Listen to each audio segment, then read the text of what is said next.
Kim Tae-hyung menjadi satu-satunya oknum yang harus bertanggung jawab atas hadirnya baby Seo di dunia ini. Kata Taehyung, padahal hanya keluar beberapa sebutan, tapi namanya bebek unggul tetap saja bisa tumbuh dengan subur selama 9 bulan kurang dari 10 hari. Ia duduk di sebelah sembari menembang Seo yang sedang menghisap beratnya, hanya bisa menatap sang suami dengan pandangan aneh. Tapi ia akui, bebek Taehyung itu luar biasa unggul. Dia sudah mengantisipasi untuk lebih berhati-hati lagi karena tidak ingin kebobolan selagi masih menyelesaikan pendidikannya.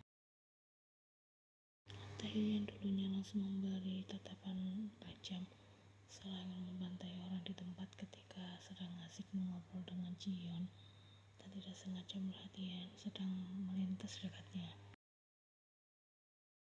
Kalau saja tidak ada Jungkook di sana, Yen mungkin tak bisa lagi terselamatkan. Dulu sebesar itu Taehyung membenci Yen, tapi sekarang malah jodoh. Sekarang kalau Yen marah, Taehyung yang ketakutan. Kata Irene, dia tipe suami takut istri. Biarkan saja selagi itu bukan suami durhaka pada istri. Kalau seperti itu bisa-bisa Yen minta cerai dadakan. Bukan tanpa alasan Taehyung takut pada Yen jika gadis itu sudah mulai marah. Yen kerap kali memakai ancaman yang sama namun terbukti cukup ampuh. Kau nanti malam tidur saja di luar, aku tidak akan mengizinkanmu menyentuh anakku lagi. Kata anakku itu cukup membekas di hati Taehyung. Padahal kan yang benar itu anak kita, tidak ada Taehyung. Itu artinya tidak akan ada Seo di dunia ini. Hanya karena Taehyung sedikit menata rambutnya sebelum berangkat ke universitas yang jadi marah-marah seperti itu. Dia menganggap Taehyung masih mencoba untuk bersikap genit padahal sudah punya anak. Bahkan dulu saat masih hamil, Yen pernah mengatakan dia tidak melihat Taehyung mencukur habis seluruh rambutnya hingga botak. Taehyung tahu itu bukan ngidam melainkan bentuk lain dari rasa cemburu Yen. Jadi dia tidak mau mengertinya. Sebagai gantinya, Taehyung harus dalam penampilannya dikoreksi sang istri setiap akan berangkat ke universitas. Mau bagaimana lagi daripada kenamukan dan jadi botak. Pokoknya hidup rumah tangga dengan Yen itu macam-macam rasanya dan Taehyung sangat menikmatinya. Meskipun terkadang merasa ini cukup berat juga. Sekarang tanggung jawabnya bukan hanya pada Yen saja tetapi juga si kecil Seo. Meski masih belum bisa memberikan nafkah dari hasil keringatnya sendiri dan masih mengandalkan kiriman uang bulanan dari Irene, tapi kalau urusan memberi perhatian mungkin Taehyung jagonya. Dia tidak akan membiarkan istri dan ayahnya merasa kekurangan akan hal itu. Sementara Yen saat itu dia hanya seorang siswi biasa yang tetap memilih untuk bertahan bekerja menjadi model maca dewasa karena ada satu sosok yang repot-repot membelanya, tanpa memandang latar belakangnya yang kerap kali orang lain bicarakan. Dia adalah Jungkook. Coba apa aku tidak mau kedua sahabatmu jadi menjauhimu karena kau dekat-dekat denganku, ucap Yen. Taehyung dan Jiyeon tidak akan menjauhiku hanya karena hal itu, Jiana. Jadi kau tenang saja. Beda dengan Taehyung dan Jiyeon yang tampak benar-benar sangat membencinya, Jungkook ini sangat perhatian. Perhatian bukan karena ada maunya, namun benar-benar memberikan perhatian secara tulus. Jadi sebenarnya Yen menyukai Jungkook, tapi lelaki itu tidak kunjung menyatakan perasaannya pada Yen. Sudah menunggunya sejak lama. Jadi kedua lagi yang Taehyung kan. Tapi memang Taehyung itu jodoh yang dikasihkan Tuhan hanya untuk Yen. Buktinya sudah ada Seo di antara mereka. Meski tidak mudah dan terkadang merasa ragu atau ingin menyerah saja, tapi Yen tetap merasa bahagia bisa menjadi seorang ibu dari bayi mengemaskan Mama Kim Seo di usianya yang masih tergolong muda. Sementara Jungkook meskipun pada akhirnya telah menjatuhkan hatinya pada Lee Ji-hyun, dia tetap saja menganggap dirinya sebagai ayah sah dari Kim Seo.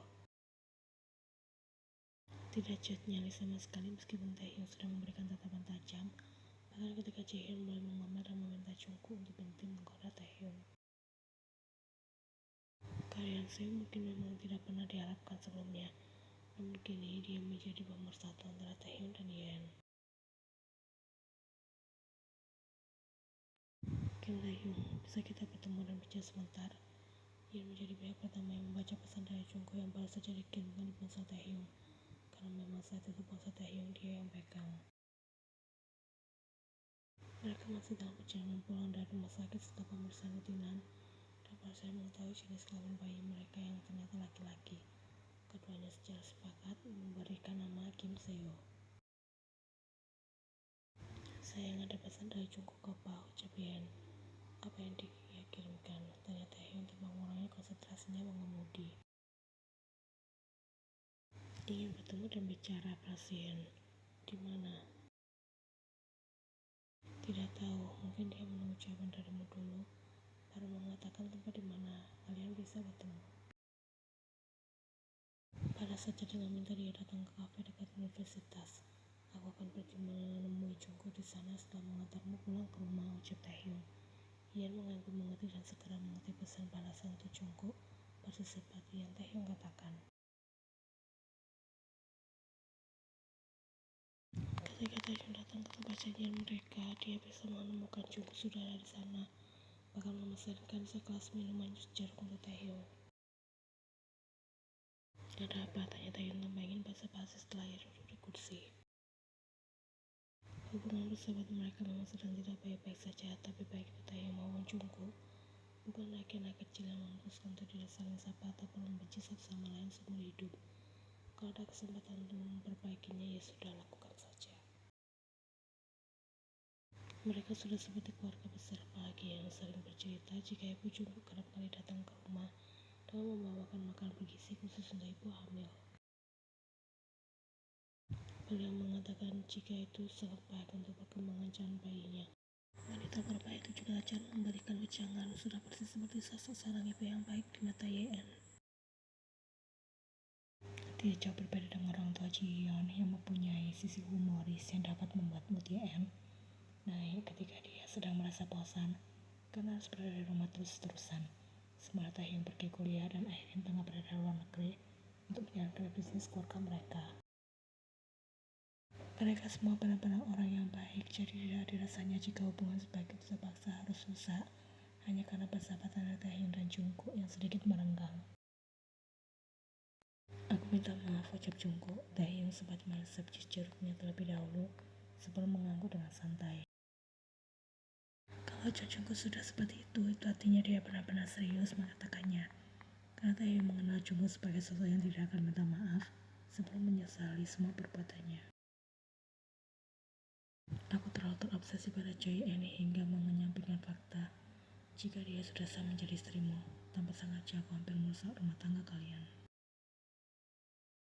Sebenarnya ada hal yang mengganjal di pikiranku sampai sekarang, bahkan detik ini, mengenai ucapanmu waktu itu.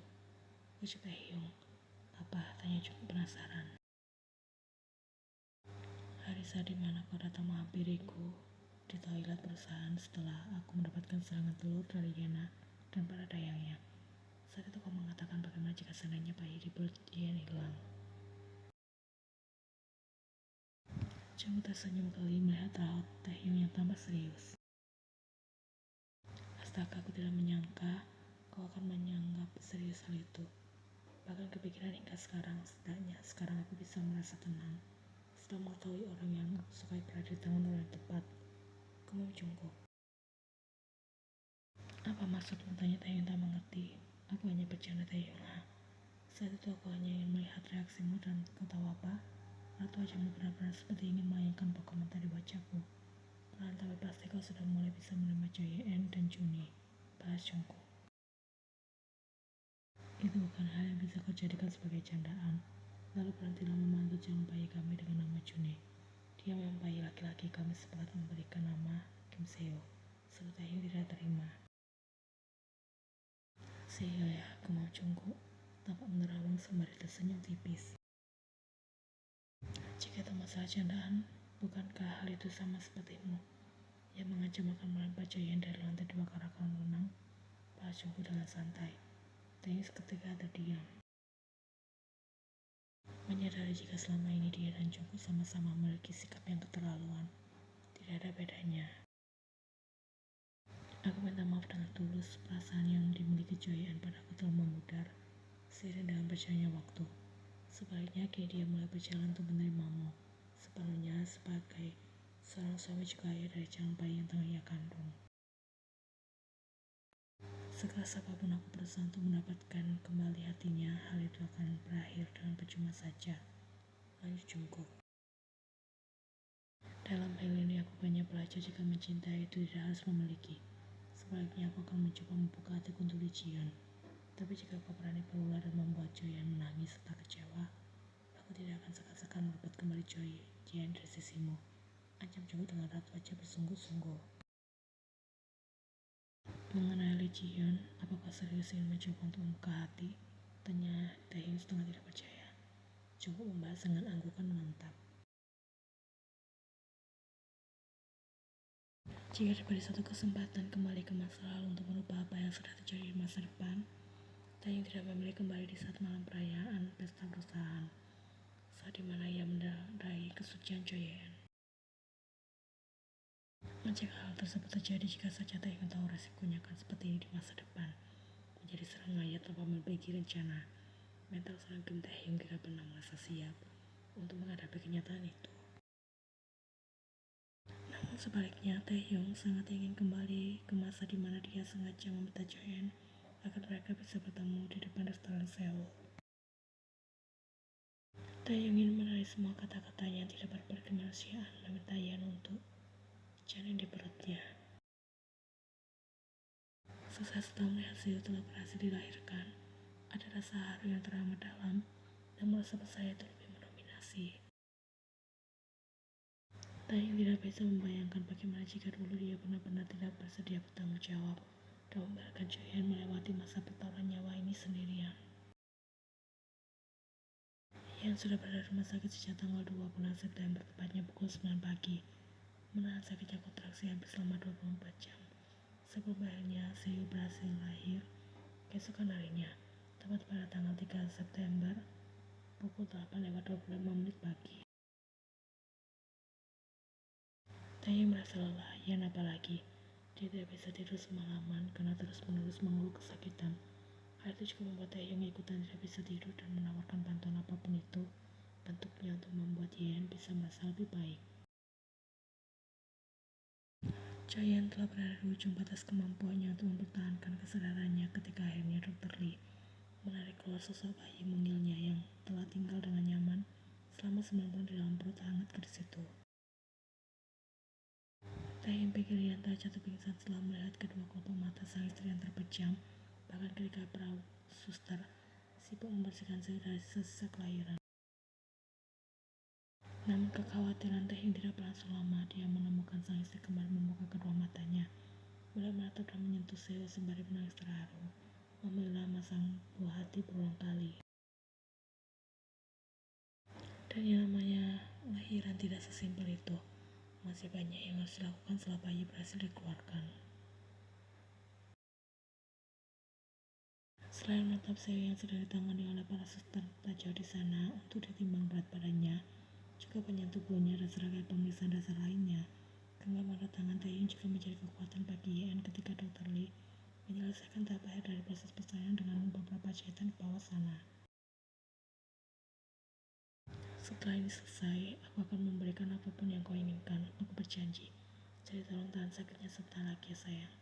Puji Taehyung tak ada kematiannya terus terusan menahan sakit. Ngomongnya enak tidak tahu saja jika Yeon sudah merasa seperti berada di neraka dunia saat merasakan bagian bawahnya yang berdenyut-denyut nyeri. Masih meringis kesakitan gadis itu membalas ucapan Taehyung dengan kehilangan lemah. Aku hanya ingin tidur, gumamnya hampir tidak terdengar. Sabar ya, sebentar lagi ini selesai, jadi Nona Choi bisa sekali beristirahat. Ibu Dr. Lee. Kadang itu sayang sebentar lagi akan selesai. Dan merasa jam 15 menit kemudian Dr. Lee berserta para suster sudah keluar dari kamar rawat, mempersilahkan Yeon untuk beristirahat. Bagaimana sebuah Yeon yang dari tadi sudah menunggu di depan kamar bersama dengan Kwang Sun.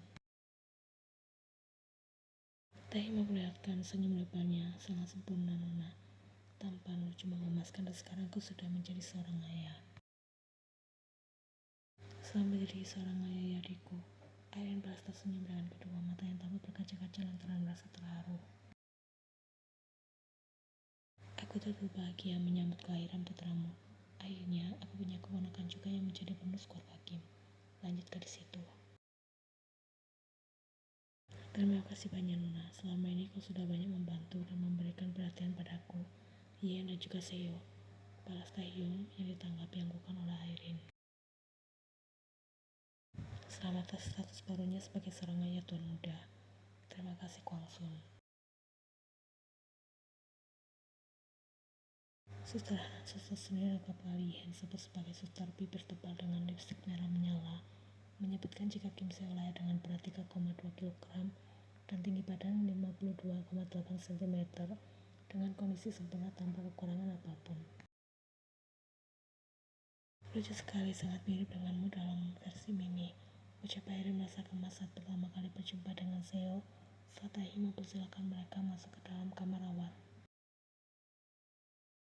Taehyung mengangguk setuju, kedua matanya tidak bisa lepas dari sosok mungil yang kini berada di gendongan Airin. Sebenarnya Taehyung ingin menggendong Seo juga, tapi masih merasa takut. Padahal Suster Han sudah berbaik hati menawarkan bantuan untuk mengajari. Setelah merasa lumayan puas menatap rupa imut sang keponakan baru, Airin meletakkan kembali Seo di box bayi, tak jauh dari ranjang tempat yang beristirahat. Aku belum mengucapkan selamat untuk adik ipar. Airin menatap Yan yang masih terlelap di sana. Nanti saja Nona, istriku masih butuh banyak istirahat, ucap Taehyung. Iya, balas Airin. Kau juga sudah tampak kelelahan, jadi segera pergi beristirahat.